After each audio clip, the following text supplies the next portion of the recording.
கன்னியாகுமரியில் பறவைகள் கணக்கெடுக்கும் பணி விறுவிறுப்புடன் நடைபெற்று வருகிறது. ஈரநிலம் மற்றும் சதுப்பு நிலப்பகுதிகளில் வன அலுவலர், வன பாதுகாவலர், தன்னார்வலர்கள் உள்ளிட்ட 75 பேர் இப்பணியில் ஈடுபட்டுள்ளனர்.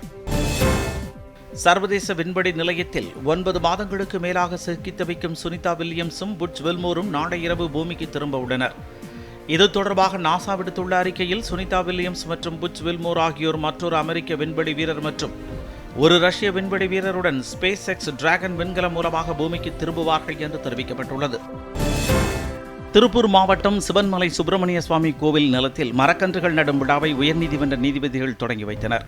காங்கேயத்தை அடுத்துள்ள சிவன்மலையில் துளிகள் தன்னார்வ அமைப்புடன் இந்து சமய அறநிலையத்துறை இணைந்து மரக்கன்றுகள் நடும் விழாவை நடத்தியது.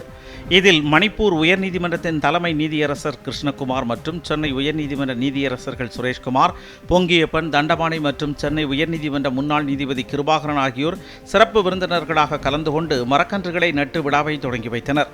4 ஏக்கர் பரப்பளவில் வேம்பு, இலுப்பை, புங்கன், அரசு, மகிழம், நெல்லி, பலா உள்ளிட்ட 650 மரக்கன்றுகள் நடப்பட்டன.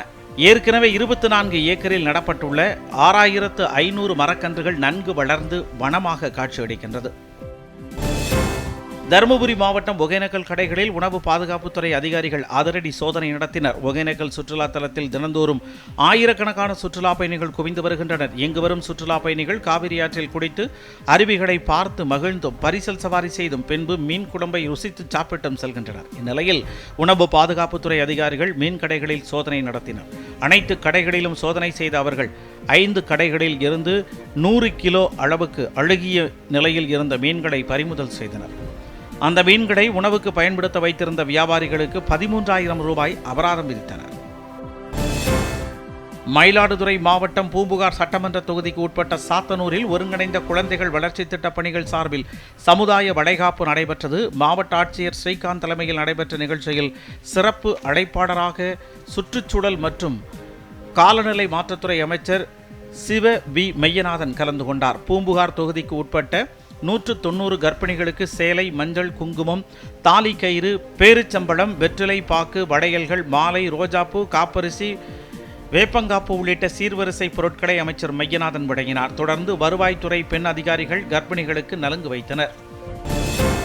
வட இந்தியாவில் இருந்து தஞ்சை பகுதிக்கு முதன்முறையாக புள்ளிமூக்கு வாத்துக்கள் வலசை வந்திருப்பது பறவைகள் கணக்கெடுப்பில் தெரியவந்துள்ளது. தமிழ்நாடு வனத்துறை சார்பில் பறவைகள் கணக்கெடுப்பு ஆண்டுதோறும் நடைபெற்று வருகிறது. அதன் ஒரு பகுதியாக இந்த ஆண்டுக்கான பறவைகள் கணக்கெடுக்கும் பணி வல்லம் பெரியார் மணியம்மை பல்கலைக்கழக வளாக காடுகளில் நடைபெற்றது. இதில் 70 வகைகளைச் சேர்ந்த 1113 பறவைகள் அங்கிருப்பது தெரிய வந்தது. வளாகத்தில் உள்ள குளத்தில் புள்ளிமூக்கு வாத்துக்கள் இருப்பதையும் அவர்கள் கண்டறிந்தனர். அந்த வாத்துக்கள் முதன்முறையாக வலசை வந்திருப்பதையும் வனத்துறையினர் உறுதி செய்தனர். கிருஷ்ணகிரி மாவட்டம் ஓசூர் ஸ்ரீ சந்திர சூடேஸ்வர சுவாமி தெப்ப உற்சவத்தில் திரளான பக்தர்கள் கலந்து கொண்டு வழிபாடு செய்தனர். ஓசூரில் பிரசித்தி பெற்ற ஸ்ரீ மரகதாம்பிகா சமேத ஸ்ரீ சந்திர சூடேஸ்வர சுவாமி மலைக்கோவிலில் திருத்தேர் விழா கடந்த 8ஆம் தேதி தொடங்கி நடைபெற்று வருகிறது. அதன் ஒரு பகுதியாக நேற்றிரவு மின்பொடியில் மலையடிவாரத்தில் அமைந்துள்ள பழமை வாய்ந்த மரகதசோவரம் என்றழைக்கப்படும் பச்சை குடத்தில் தெப்ப உற்சவம் நடைபெற்றது. இதில் ஆயிரக்கணக்கான பக்தர்கள் கலந்து கொண்டு சுவாமி தரிசனம் செய்தனர். போப் பிரான்சிஸ் பலிபீடத்தின் முன் அமர்ந்திருக்கும் புதிய புகைப்படத்தை வாட்டிகன் நிறுவனம் வெளியிட்டுள்ளது.